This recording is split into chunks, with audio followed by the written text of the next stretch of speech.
Hi everyone, welcome to what I'm going to call the first installment of Beats with Boxcar Betts.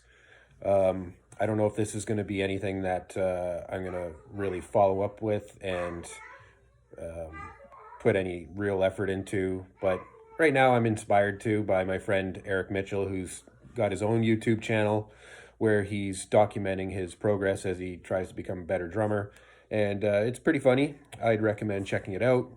Eric Mitchell, or Freddie Mitchell, MinusTheFred, if you will. Check out his YouTube channel.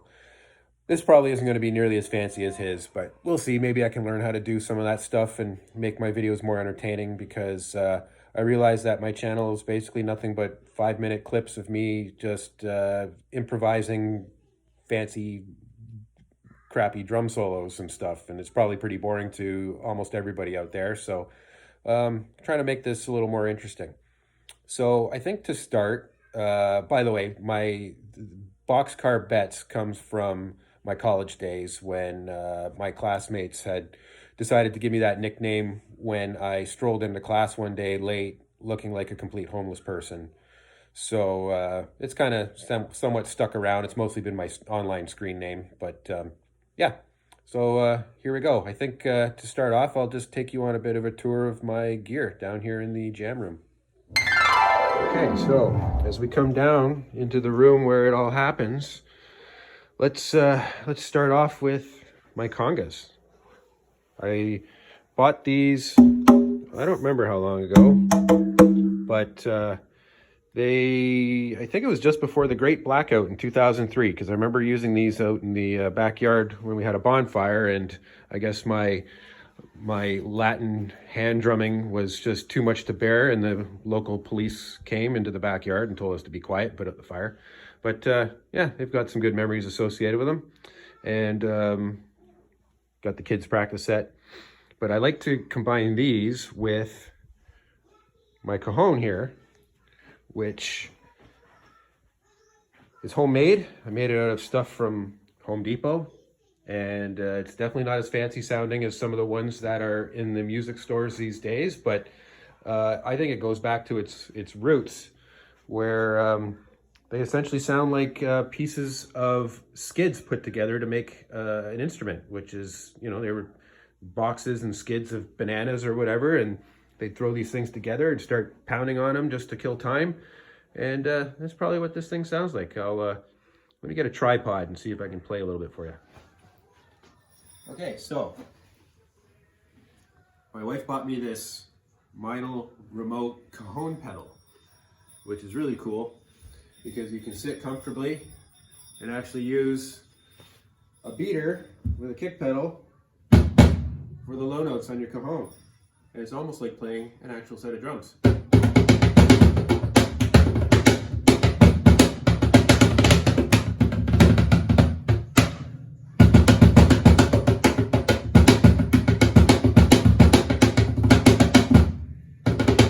And then, yeah. Are you done? No. What do you see? I'm making a video. Oh. You want to say hi to it?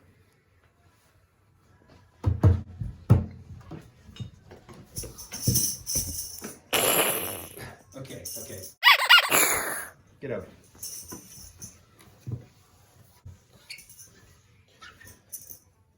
For some added effect, I got what's called a ching ring here.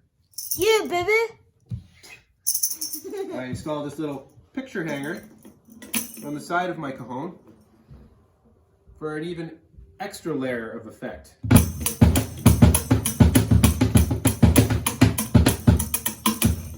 Right?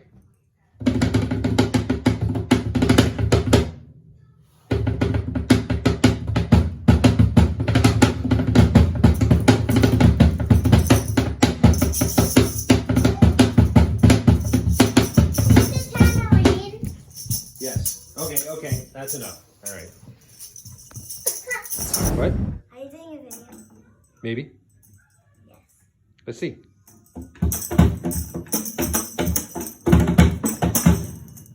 Good job. All right, so I think it goes without saying that I don't get a chance to play my drums nearly as much as I want. mostly because of being a father and having to pay attention and spend time with your kids and all the things that need to be done around the house. And I work out of town a lot and work long hours, so I really don't get much of a chance to play. But a lot of the times when I am, the kids come down and interrupt. So that was that.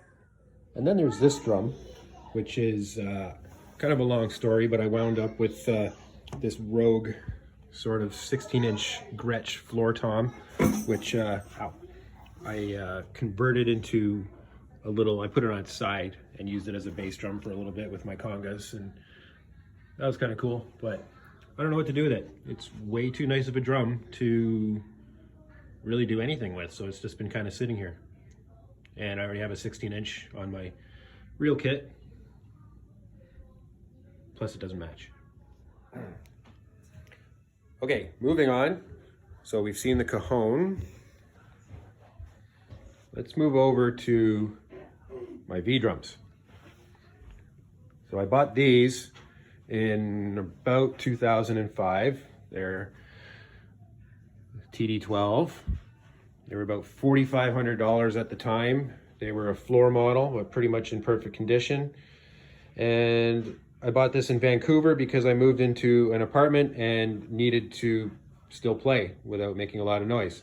But what ended up happening was on my foot pedal, I put the little spikes to hold it on the carpet.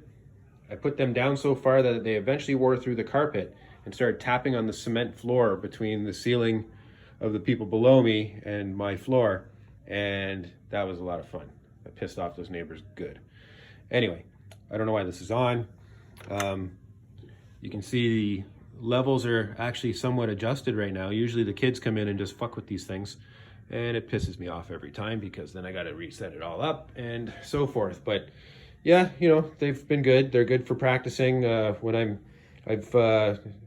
not associated with Drumeo in any way, but I have joined a couple of their courses, and this is a good way to practice those courses because I can do everything through my headphones and watch the videos, which get patched into the sound module there, and I can hear my playing over top of the video, and it really makes it easy. Plus, nobody else can hear me practicing because they're just in my headphones. All they hear is a little bit of tapping, which they can drown out with the TV upstairs. And now we're going to get to the masterpiece of my collection, I guess, whatever you want to call it. These are my favorites. And these are my Sonar Essential Force 6-piece drums, Sabian cymbals, which of varying qualities. Got a B8 Pro there. I think these were just B8s. They've worn off. I've got another Pro hand-hammered one. This one sounds really good. B8X, and this is a really nice cymbal. You've got 3 areas of distinct sounds right on the bell. Right on this part here, you've got a nice ride sound to it, and then you can actually crash with the thing if you hit the edge. So these drums are, I've got a 16-inch, 14-inch, 12-inch, 10-inch, and this looks like a 14-inch snare, and I don't remember what my bass drum is. If I measured it, I'm sure it'd be probably 20 inches. Double kick pedal, which was one of my Christmas presents one year. I'm definitely not a speed metal drummer, but starting to get better with it. And cowbell, little plastic block, whatever it's called. And that's my set. This is the one I really love. And when you're talking about when we're talking about the sizes of drums, that's going to lead me into my next segment here.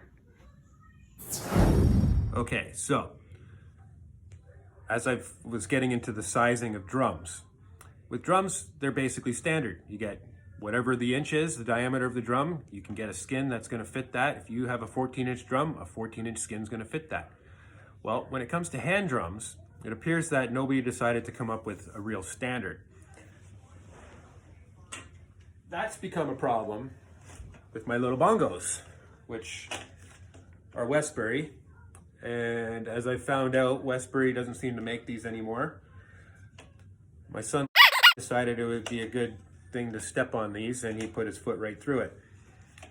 So in trying to determine the head size of the drum, I was measuring, well, the rim, which I think was about 7 inches or so, but trying to find a proper skin for this to replace it turned out to be pretty difficult. Then I determined that it must be a 6.75 inch skin. So I ordered one online, it got shipped in, and it was too big. And what it turns out is that you actually have to measure the playing surface from here to here. And this is actually 6 inches, but you'll notice that it's kind of tall like that. And do you think I can find a replacement for this goddamn thing? No, not without probably getting some sort of custom-made special skin from Russia or something. Why Russia, I don't know, but that's where all these things from Amazon seem to come from. They're sold for anywhere from $30 to over $100 with about $50 worth of shipping. I don't understand how anybody can order anything from Amazon. This makes no sense to me. I'm not going to go into a rant about that though, but let it be known that Amazon sucks. Hate me all you want about that. Anyway, I don't think I paid more than, definitely not more than $100 for these bongos when I originally bought them. And I'm not even sure if I would have paid 60 bucks. And if that's the case, why am I going to spend 40 bucks plus shipping on a drum skin for a pair of bongos that only cost me 60? But there is a little bit of sentimentality with these because we've got videos of my daughter when she was an infant playing these with me. And, you know, just looking at some of the ones that are in the stores these days that aren't $200-300, these are actually a pretty good quality of bongo. So I'm going to try and actually reuse this hoop and see if I can get my hands on some actual goat skin, some rawhide, and try to reskin this myself. We'll see what happens. And I think that might be another video for Beats with Boxcar Betts. Until next time.